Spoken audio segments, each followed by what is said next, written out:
तारीख 12 अक्टूबर 2025। एक tourist boat रास्ता भटककर हिंद महासागर के एक ऐसे हिस्से में पहुंचती है जो किसी नक्शे पर नहीं था। कैप्टन को दूरबीन से एक छोटा सा रेतीला टीला दिखाई देता है। उसे लगा शायद वहां कोई मदद मिल जाए, लेकिन जैसे ही वो लोग उस टापू पर उतरे, उनके पैरों तले जमीन खिसक गई। वहां इंसान नहीं थे, वहां सिर्फ हड्डियां थीं। सैकड़ों इंसानी कंकाल जो रेत में आधे दबे हुए थे। कोई बैठा हुआ था, कोई लेटा हुआ, जैसे वो अपनी मौत का इंतजार कर रहे हों। ये नजारा किसी हॉरर फिल्म से भी भयानक था, लेकिन सबसे ज्यादा चौंकाने वाली चीज उन्हें एक कंकाल के हाथ में मिली। एक पुराना टूटा हुआ स्मार्टफोन जिसके पीछे किसी नुकीली चीज से खरोंचकर एक आखिरी मैसेज लिखा गया था। We are from MH370, we tried, यानी हम MH370 से हैं, हमने कोशिश की थी। ये वो पल था जब दुनिया का सबसे बड़ा रहस्य खुल गया। वो 229 लोग हवा में गायब नहीं हुए थे, वो मरे नहीं थे, वो 11 साल तक जिंदा थे। लेकिन कैसे? चलिए समय को पीछे घुमाते हैं।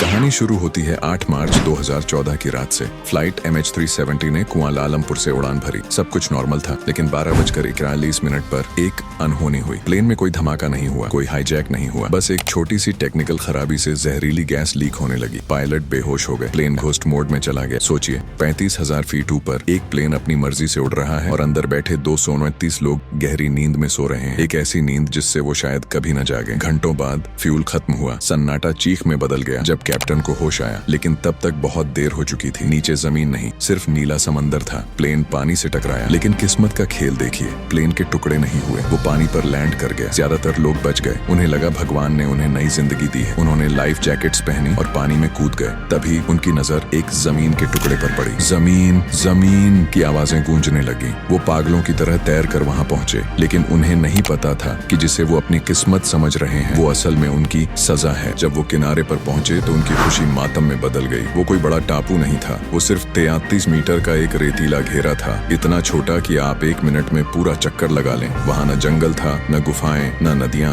वहाँ सिर्फ 2 नारियल के पेड़ थे, सिर्फ 2 पेड़ और 200 से ज्यादा भूखे प्यासे लोग। पहले कुछ दिन तो उम्मीद में बीते कि रेस्क्यू टीम आएगी। उन्होंने रेत पर बड़े अक्षरों में SOS लिखा, लेकिन समंदर इतना विशाल था कि वो चींटी बराबर टापू किसी को दिखा ही नहीं। असली लड़ाई चौथे दिन शुरू हुई। प्यास जो इंसान को जानवर बना देती है। जब पानी खत्म हुआ तो लोगों की नजर उन 2 नारियल के पेड़ों पर पड़ी। सिर्फ कुछ नारियल और 200 लोग। वहाँ इंसानियत खत्म हो गई। ताकतवर लोगों ने पेड़ों पर कब्जा कर लिया। जो कमजोर थे वो रेत चाटने पर मजबूर हो गए। उस छोटे से टापू पर अब अमीर गरीब नहीं था। वहाँ सिर्फ 2 ही जातियां थीं, जिंदा और मुर्दा। समय बीतता गया। दिन हफ्तों में और हफ्ते सालों में बदल गए। पहले साल में आबादी घटकर आधी रह गई। बीमारियों और भूख ने बच्चों और बूढ़ों को सबसे पहले मारा। चौथे साल में एक चमत्कार हुआ। टापू पर एक बच्चे का जन्म हुआ। खुशियां मनाई गईं, लेकिन कुपोषण की वजह से वो बच्चा सिर्फ 3 दिन जिंदा रहा। उस दिन के बाद किसी ने उम्मीद करना छोड़ दिया। 7वें साल में एक भयानक तूफान आया, और वो हुआ जिसका डर था। 2 में से 1 नारियल का पेड़ गिर गया। ये सिर्फ पेड़ का गिरना नहीं था, ये उनकी आधी दुनिया का उजड़ना था। अब बचे हुए लोगों के बीच मार काट मच गई। इंसान का मांस खाने को मजबूर हो गया। 10वां साल आते आते टापू पर सिर्फ 30 लोग बचे थे। वो लोग नहीं चलते फिरते साए थे। उन्होंने बोलना छोड़ दिया था। वो बस बैठे रहते, लहरों को देखते और अपनी बारी का इंतजार करते। वो एक दूसरे के कंकालों के बीच ही सोते थे, क्योंकि लाशों को दफनाने के लिए न तो जगह थी और न ही ताकत। अब आता है साल 11, आखिरी दिन।